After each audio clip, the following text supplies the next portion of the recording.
Jenga sonke understand kahle. Amen. Manje uma ngabe sizwisisa ukuthi ingani silala. Sesiyathatha manje makaboza amen. Siyahlukanisa haleluya. Izwi izwi losilala amen. Amen. Elesini elesipho alimjameni. Izwi elakhulunywa nguJesu esesiphambanweni makaboza amen. Haleluya amen. KwaMateyu 27 verse 46. Haleluya amen. Awufunda lokubhala amen. Amen. Amen.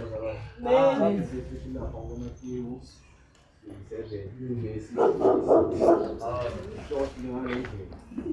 uJesu esephambanweni kepha ngehora lesishagalolunye uJesu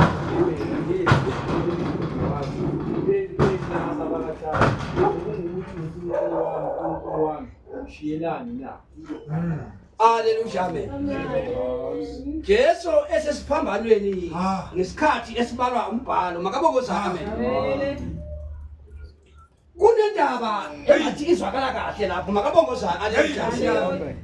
Ingathi ifuna mina nawe sibe sesiyazibuza sibe sesiyakhetha makabongoza amen. Haleluya. Uthi uma ekhuluma lana uJesu ezwini lakhe losipho amen. Amen. Uyamemeza amen. Haleluya. Angithi why amemeza uJesu ngoba wayeza ubuhlungu kodwa lithi iBhayibheli uJesu akazange aziphindisela haleluya. Akazange alwa. Hayi ukuthi uJesu wayenganamandla makabongoza haleluya. Jesu uthobela umthetho ukaBaba uNkulunkulu haleluya. Ngokuthi afele thina makabongoza haleluya. Manje kunenkinga eyenzakalayo uJesu uma bezwa ubuhlungu naye haleluya. Lithi iBhayibheli lana uma likhuluma unikela umoya wakhe haleluya. Manje abankulu engikhuluma ngayo makabongoza amen. Jesu ubonakala enikela umoya wakhe haleluya amen. Kubaba makabongoza haleluya. Uma ememeza uthi eli lamasabakathani haleluya. uNkulunkulu wami ushiyelani amen. Usho ngamabombo lokho ngoba kwakuyenzekani lapho makabongoza. Ukuthi uJesu yena uma uNkulunkulu emlethe emhlabeni wayesemtshela ukuthi abofela ngabantu bami laba amen. Wayenza ngithi kuzokhipha mina nawe haleluya amen. Ezweni laseGibhithe makabongoza haleluya. Uma esesikhiphile uJesu ngalesikhathi asikhiphayo lithi iBhayibheli uma libeka lana ezweni losipho haleluya amen. Libeka indaba ukuthi uJesu ubona uBaba uNkulunkulu haleluya amen. Angithi uJesu noNkulunkulu intwenye makabongoza haleluya. Lithi iBhayibheli uma uJesu ebona uNkulunkulu esuka haleluya amen. uJesu uthi Baba ungishiyelani haleluya amen. Wayemshiya kahle ngoba uNkulunkulu wayengazange kuzofela abantu. uJesu uyena wayefanele azofeza inkonzo yokuthi abantu babuyele enkosini.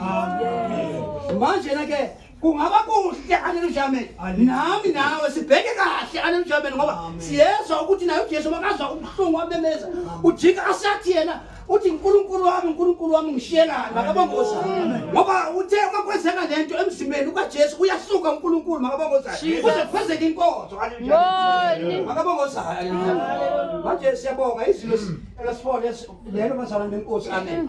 Lalimemeza uJesu esesiphambaneni haleluya. Uthi kufezekile haleluya. Angithi ufeza inkonzo la izele makabongoza haleluya. Ngoba indaba yakhe wayefocus nje ukuthi inkonzo ayizele wayivuma ayigcina haleluya. Ingakho uthi noma bamkhafulela bamenzani akazange wazibuselela makabongoza haleluya. Cabanga ukuthi wayenganaso isono haleluya.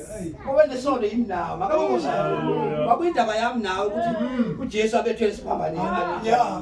Njengoba shilo upresident haleluya ukuthi uma uJesu alenga lapha esiphambanweni uthethe izono zami nawe makabongoza amen. Yabona masingaze sifike lapho sizokhona ukuthi sihlukanise or sisuke esoneni makabongoza haleluya. Ukuthi uma ngabo uzofela labantu bonke makabongoza amen. Uyabona ukuthi akusindaba elula leyo haleluya amen. Kodwa siyabonga umusa uNkulunkulu asiyenzele wona haleluya amen. Indodana yakhe uKristu Jesu haleluya. Ngiyabonga amen.